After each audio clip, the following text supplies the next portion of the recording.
वसई विरार शहर महानगरपालिका निवडणुकीच्या मतदान प्रक्रियेसाठी आज सकाळी 7:30 वाजल्यापासून सुरुवात झालेली आहे। आपण जर बघितलं तर आपण आता वसई पूर्वेच्या सेंट विद्या मंदिर या शाळेमध्ये उभा आहोत आणि या ठिकाणी सकाळी 7:30 वाजल्यापासून पहिला जो मतदार आहे हा मतदान करण्यासाठी गेलेला आहे आणि पूर्ण जे मतदार जे आहेत आज सकाळपासूनच या ठिकाणी अक्षरशः बघितलं तर यांचं मतदारांचं स्वागत देखील करण्यात येत आहे गुलाबांचं फूल देऊन। आणि जे मतदार जे आहेत हे रांगेमध्ये लागलेले आहेत।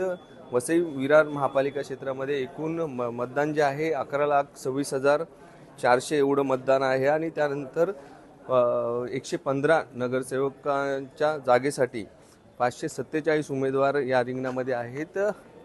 वसई विरार महापालिका निवडणूक ही अतिशय शिस्तबद्ध पद्धतीने पार पडण्यासाठी मतदार जे आहेत ते सकाळपासून आलेले आहेत आणि प्रशासकीय यंत्रणा देखील या ठिकाणी सक्रिय असल्याचं आपल्याला पाहायला मिळत आहे। सकाळच्या गुलाबी थंडीमध्ये जे मतदार आहेत हे मोठ्या संख्येने बाहेर आलेले आहेत आणि आज मतदान करत असताना पाहायला मिळत आहेत। रांगा जर बघितल्या तर अशा मोठ्या रांगा लागलेल्या आहेत आणि अशाच पद्धतीने वसई विरार महापालिका क्षेत्रामध्ये आज सकाळपासूनच निवडणुकीच्या मतदानाला सुरुवात झालेली आहे।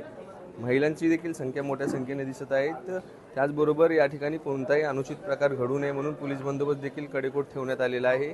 या निवडणुकीमध्ये जर बघितलं तर भारतीय जनता पार्टी आणि बहुजन विकास आघाडीमध्ये काटेची टक्कर होत असताना आपल्याला पाहायला मिळत आहे आणि सकाळपासूनच आज जे आहे ही मतदान प्रक्रिया सुरू झाली असल्यामुळे मतदारांमध्ये देखील एक उत्साहाचं वातावरण आपल्याला पाहायला मिळत आहे। त्यामुळे या निवडणुकीतून मतदार राजा कोणाच्या पारड्यात मत टाकतात आणि कोणाची सत्ता या वसई विरार महापालिकेवरती येते हे देखील आता उद्याच्या निकालानंतर समोर येणार आहे। संदीप गायकवाड, APS मराठी, वसई।